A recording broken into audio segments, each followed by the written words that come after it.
G'day guys, it's the Pink King here, and I'm back with another of my AFL 2020 Premiership season. It's the last game of round 5, it's Geelong Cats versus St Kilda. The two teams only having one win between them. St Kilda have not won one this season yet. Geelong only won last week against Hawthorn in the Easter Monday clash.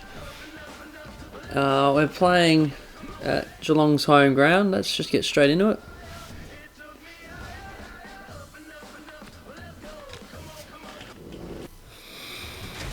Alrighty, so we're down at Cardinia Park, where Geelong hosting St Kilda for a bottom of the table clash. It's a pretty healthy turnout to this game. Gary Lyon is with me today. Welcome, Gaz. Yep, that's the teams. Yep, cool.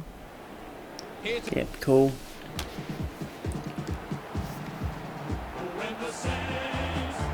They run on in full confidence. They're looking sharp, and the crowd are appreciating it. I'm really looking forward to seeing how they play today. You're right. Oh, is this? It's a big midfield battle today. It's not Anzac Day clash. Will walk out winners today.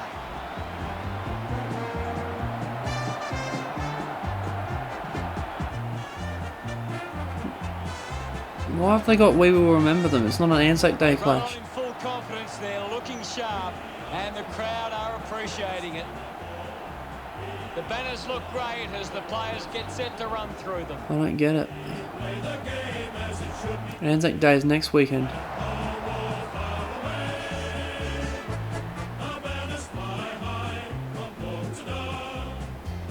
Anzac Day's in round 6. This doesn't make sense. What are they doing?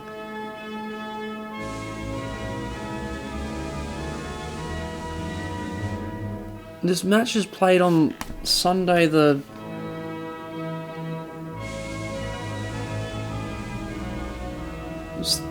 This match is played on Sunday the 19th of April. What are you doing?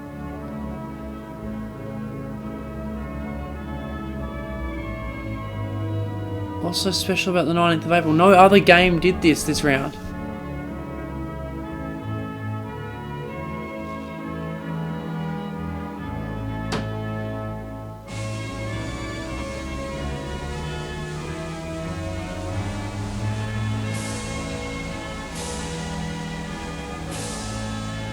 This game's cooked. They just did that for the 19th of April like that's meant to mean something. They did it a whole week before Anzac Day.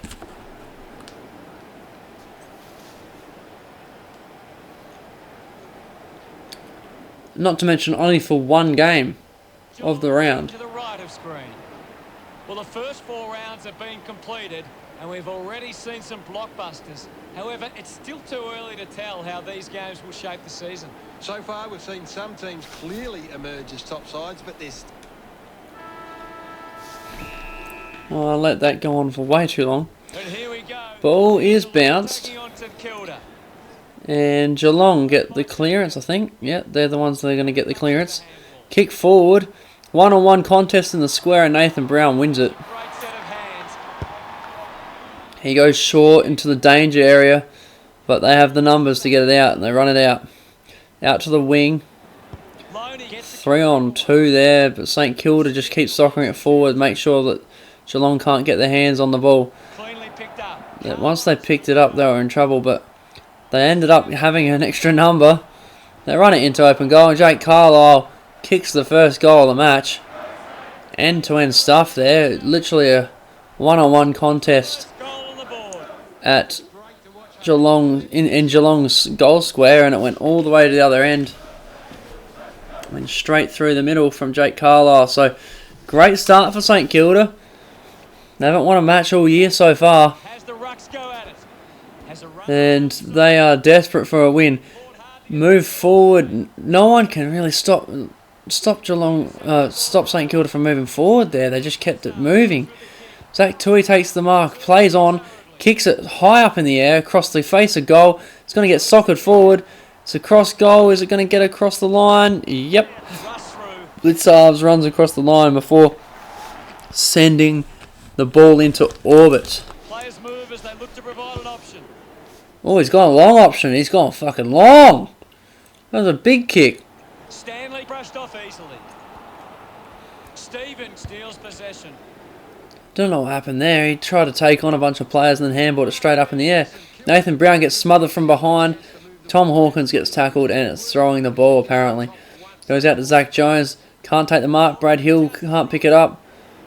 And Zach Jones does end up with it. Takes a bounce. Kicks it short. Numbers are favouring St Kilda here. They kick it forward. Has it got the carry? It does. And Jack Billings hits St Kilda's second goal of the match. It's now 13-0. Look at them celebrate that effort. Now they lead by 13. We resume. So St Kilda get the jump so far. Got in a better position. Picks up the loose ball. Geelong have looked easily pushed over. And Brad Hill gets the handball and kicks another one. As I was saying, Geelong looks easily pushed over since the first clearance. It was sort of 50-50 in the first clearance and it ended up going Geelong's way. But since then, it's just easily out straight to St Kilda's forward line. Out wide, Jimmy Webster takes the mark. He got under it and he was brave to just stand there waiting for the hit to come. And he takes the mark. Ablett kicks long to Blake Slug. And he goes to the top of the 50 where Patrick Dangerfield takes a grab. He goes sideways and back 20 metres where it's a one-on-one contest. Ends up in Dowhouse's hand, who goes back to where Dangerfield initially kicked from. And Jack Stephen gets tackled. 58 seconds left on the clock. St Kilda need just to stop it one more time. Ball hits the ground and that will be it. Goes backwards. And the siren goes. Quarter time, it's 19-0. Doesn't take the mark. What stands out for you, Gaz? 5 inside 50s to 1. And 5 hitouts to none. The Clangers 6-6. Yeah, so it's just really just they're just getting more inside 50s. They're just doing more with it. A lot of Jack and Jakes in the disposal getters for St Kilda. So the ball goes up and St Kilda win the tap again. They managed to get the ball and boot it forward. It's inside their 50 again. It's a one-on-one. Tom Stewart wins it. Kicks it back outside 50 where Zach Tui takes the mark. Carlisle smothers him though. It's a one-on-one in this situation. Carlisle goes backwards. Not a smart idea. Luke Dunstan takes the mark. They might have a few numbers out the back here. They can't get it to him. Geelong might have just dodged a bullet here. They've got numbers back here too. They turn it over though. And again, St Kilda get a bit of a run going. Big bomb from Jake Carlisle and he kicks it. So it's 25-0 now. It's just another repeat of the last game. One team dominating the other team. And nothing really going their way. Jade Gresham gives a good bump at the right time and takes the mark, and he's lining up to give St Kilda the first 5 goals of the match. And he misses. So 4 goals, 2-0. Halfway through the second.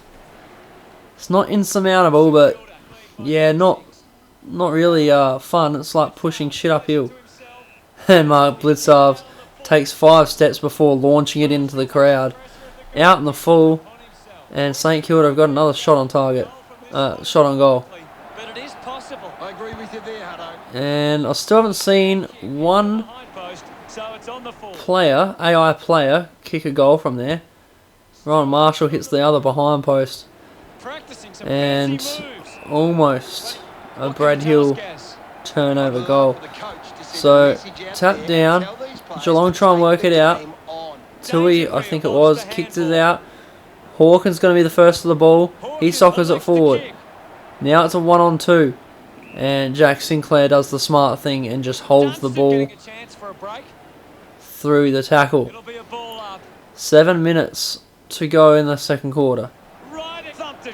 And Luke Dowhouse does the same smart thing and just hold the ball in. Comes out to Geelong and a high tackle against Ed Phillips. Probably ends up good for St Kilda because it ends up in Carlisle's hands. He bombs it to the other 50. Jade Gresham takes a mark. He can't make the distance from here, surely. He's going to try it. From outside 50, he's going to kick it. And no one's on the goal line, so he splits the middle. And St Kilda have kicked the first 5 goals of the game. Why was there no one on the goal line? They just knew he was going to make the distance, apparently. Tap down, and again St Kilda got the clearance. They're going to kick another one here. No one was stopping them in the centre half forward position, and Jack Loney gets a goal. St Kilda running away with it. 2 minutes 22 left in the half. Time for more goals. Another clearance. This time out wide. Brad Hill is the St Kilda player near it, and he gets put on his ass. Jake Carlisle's the first player there. And Jade Gresham gets tackled as the ball goes out of bounds. 39 seconds left in the half. Quick kick from this clearance, and that's not happening. So, half time, it's 38 points the difference. Geelong yet to score in this match. St Kilda have found their form. 10 inside 50s to 2. 13 hitouts to none. 12 clangers to 9 to half time. Patrick Dangerfield doing his bit to try and get his Cats moving, but they're not. Jake Carlisle, 6 disposals, 2 goals. He's tearing it apart at the moment. 19 points in the first quarter, 19 in the second quarter. 38 to nothing, and a clearance to St Kilda. 1-on-1. Socket forward, it's going to go nowhere, and Brad Hill kicks it into the goalpost. So, a point to start the quarter. If they just kick 3 straight now, they'll get their 19 points, which must be a quota or something that's been set to them by Brett Ratton. Luke Dunstan gives away a high tackle. Doesn't matter though, because the Cats players put it sideways. It's deliberate, surely. No, Jack Stevens got away with one. There was no one out there. Don't know who he could have been kicking to. Anyway, I think Rowan Marshall's in ruck. He taps it down, and Geelong try and run it out. Joel Selwood takes the mark. He goes sideways where Paddy Ryder's waiting. Paddy Ryder's the one that's been taking the rucks, by the way. And the ball bounces badly for Jack Billings for a point. It's 40 to nothing now. 6-4 to nothing. Short kick. Tom Stewart takes the mark. Brad Hill on the mark there. Jack Henry takes the mark. They're going to try and work it out slowly. Mitch Duncan takes the mark. And he decides to go centralise it a bit. It's bad because Paddy Ryder's taken the mark. He goes short, and a mark to Jack Loney. So I think Loney's already kicked 2 goals in this game. He's going to make it a third if he kicks straight here. Nah, they've got the yips this quarter. They've kicked 3 points and nothing else. 41 to nothing. Halfway through the third. Have turned it over too often today. They aren't coping. He goes sideways and marked from Cameron Guthrie. Control the ball for a moment. He goes short again. Mark Blitzarves has come up for the mark. He goes to the wing. It's a 1-on-1, and Patrick Dangerfield comes out of nowhere to take the mark. So again, he's trying to will his team into some sort of 2-on-1 in the goal square and marked by Jed Buse. So finally, Cats get something going their way, and this should be a goal. Yeah, he's a general defender, but even general defenders don't miss those ones. So Geelong finally on the scoreboard. Only took them almost 3 quarters, and what's a 35-point margin at the moment. Pushing the back against Sebastian Ross. Ablett goes sideways to Kolajasny.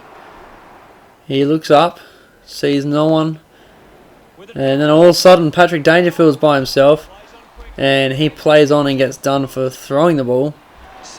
Savage takes the mark. 2 minutes to go in the third quarter. They're actually going to lose this quarter if they don't get a goal, which it doesn't look like they're going to do. Geelong move it up to Sam Menengola. And maybe, yeah, Tom Hawkins takes a mark inside 50. As the siren goes, I thought there might have been a chance for a shot after the siren. And this to make it within 5 goals again, which is surprising. He's missed, so what's it?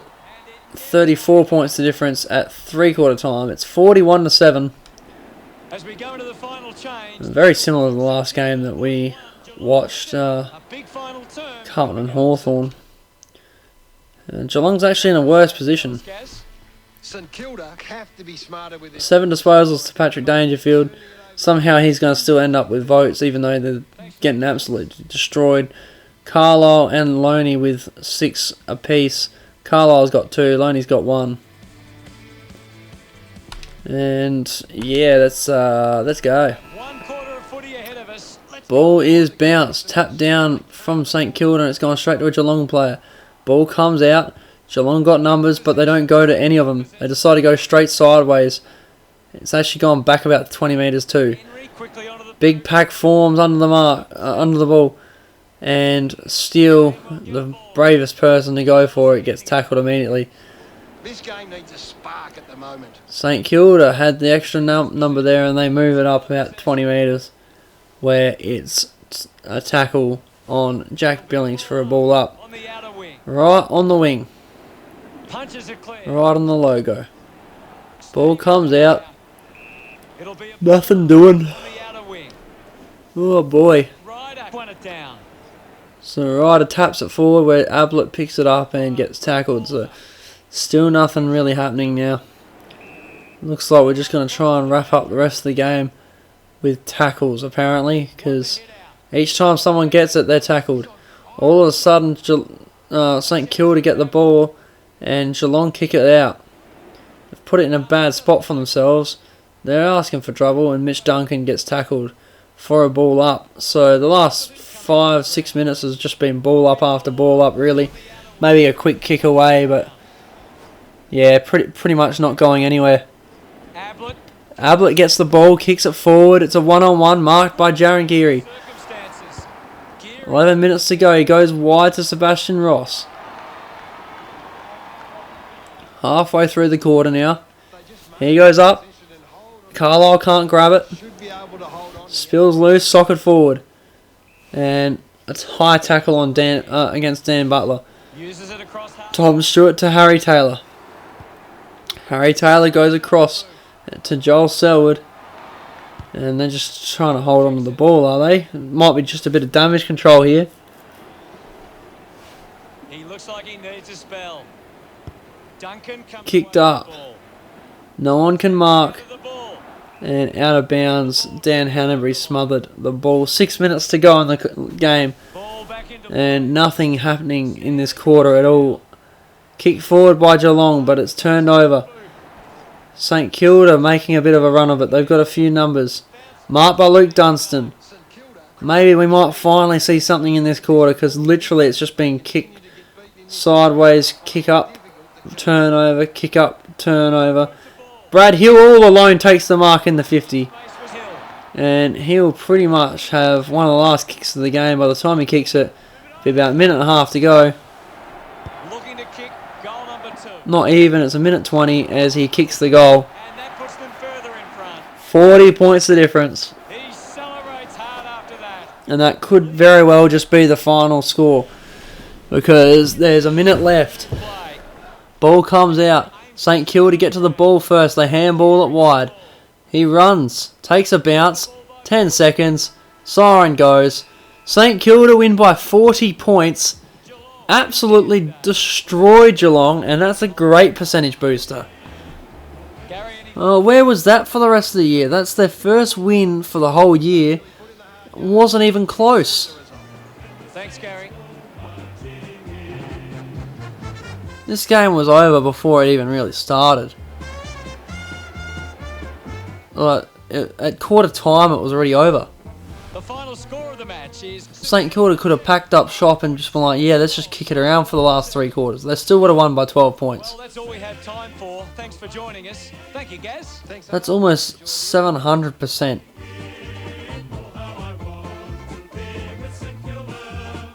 The Saints go marching in. So yeah, not a whole lot of stats really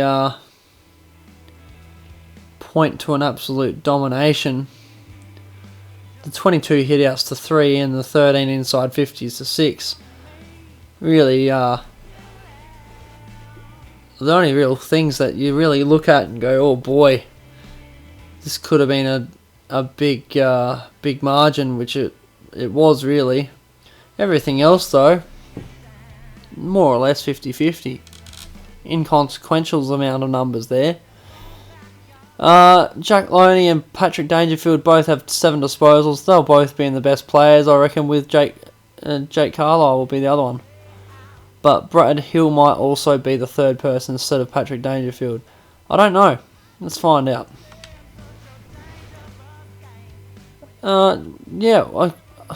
Yeah, okay. Give Patrick Dangerfield best on ground. Makes sense. Would have given it to Jake Carlisle. He got just as many. Oh, no, he didn't. He kicked 2 goals, though. You know who didn't kick a goal? Patrick Dangerfield. You know who did? Jack Loney. He should have been best on ground. Instead, we gave it to Patrick Dangerfield. Jade Gresham, didn't think did that much, but yeah, I guess he kicked a goal, and I guess he must have got like 4 or 5 disposals as well to have got a vote. But yeah, Loney very stiff to miss out there. Probably Bradley Hill as well, very stiff to miss out. Anyway, guys, that wraps up round 5. Yeah, a bit of an eventful round, that one. By the end of it, there was no undefeated teams and no teams that haven't had a win yet. So every team has at least 4 premiership points and every team has at least 1 loss, which leaves the ladder with the top 5 all with 16 points, 4 wins, and then the next 5 with 3 wins. There's 2 teams with 2 wins, and the rest all have 1 win. But yeah, a bit of a weird ladder. Not expecting to see Adelaide Crows there at the start of the season. Essendon Bombers are probably a little bit too high for what they are. Suns being inside the 8 is a bit surprising. Everything else there, I mean, Carlton's probably a little bit higher than they should be, but I mean, if you're not inside the 8, it doesn't really matter.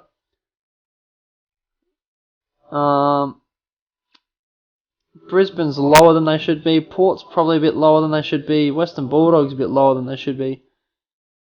Yeah, I knew Geelong. I felt like Geelong would have dropped off, but probably not that much. They're a bit lower than they should be.